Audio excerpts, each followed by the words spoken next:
22 গজের মহাকাব্যে শেষ পূর্ণচ্ছেদ। এটাই যে শেষ পদচিহ্ন বেন স্টোকস থেকে টেস্ট ক্রিকেটের আবেগের নামে পরিণত হওয়া নেতা স্টোকসের।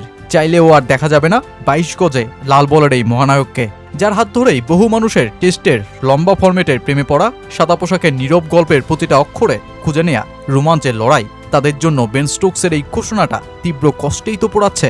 ডাবলিনের মাঠে যেই অধ্যায়টা শুরু হয়েছিল তার শেষটা কিনা ট্রেন্ট ব্রিজের সীমানায় দাঁড়িয়ে। ঠিক যেখান থেকেই বেন স্টোকস শুরু করেছিলেন বাসবলের আগ্রাসন, সেই মঞ্চেই কিনা ক্রিকেটের এই মহানায়ককে বলতে হলো বিদায়, তাও টেস্ট চলাকালীনই। যিনি হারতে হারতেও জিততে জানতেন, তাকেই কিনা সবকিছু ছাড়তে হলো ধ্বংসস্তূপে দাঁড়িয়ে একটা মুচকি হাসি দিয়েই। লর্ডস টেস্টে জয়ের পরেই বেন স্টোকসের আনন্দের আকাশে শুরু হয় উথাল পাতাল ঝড়। নাইট ক্লাব কাণ্ড, দলের নেতা হয়েও রাতে বের না হওয়ার কারফিউ ভাঙা, অতপর বেওবালে সিরিজের দ্বিতীয় টেস্ট। আস্তে আস্তে কত কিছুই তো ঘটে গেল। দলচ্যুত বেন স্টোকস ফিরে গেলেন কাউন্টি ক্রিকেটে। অতপর বেওবালে দলের নির্মম পরাজয়ের পর ফের নিউজিল্যান্ডের বিপক্ষে সিরিজ বাঁচাতে ট্রেন্ট ব্রিজে অধিনায়কত্ব নেয়া। কিন্তু স্টোকস যেন এসব কিছুর ভিড়েই ফুল স্টপের চিন্তাটাও করে ফেলেছিলেন। অতপর শুধুই একটা অপেক্ষা। ট্রেন্ট ব্রিজে দলের দুর্দিনে বল হাতে 4 উইকেট নিয়ে ইংল্যান্ডকে ম্যাচে ফিরিয়ে আনা।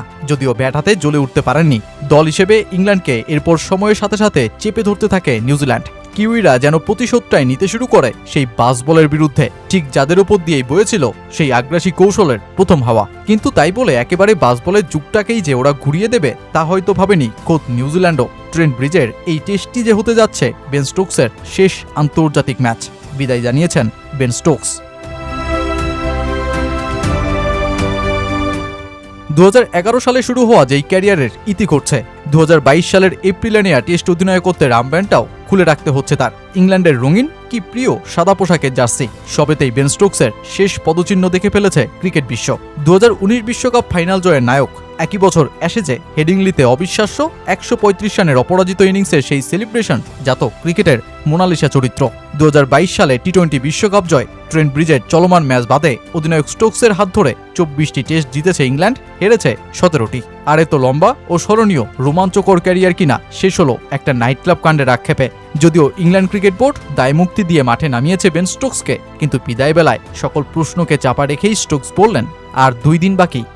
আগামী 2 দিনে একটি বিষয় ঘটতে যাচ্ছে, এটাই হবে অধিনায়ক হিসেবে আমার শেষ 2 দিন এবং ইংল্যান্ডের হয়ে মাঠে নামারও শেষ 2 দিন। কেন এই সিদ্ধান্ত নিয়েছি তার কারণ পরে বলা যাবে, কিন্তু এই দলের জন্য, তোমাদের জন্য এবং এর আগেও আমি বারংবার নিজের সর্বস্ব উজাড় করে দিয়েছি। এবার আরেকবার সেটাই করতে চাই। আমার শুধু একটাই অনুরোধ, তোমরাও যেন একইভাবে নিজেদের সবটুকু উজাড় করে দাও। এখনো আমাদের অনেক কঠোর পরিশ্রম বাকি।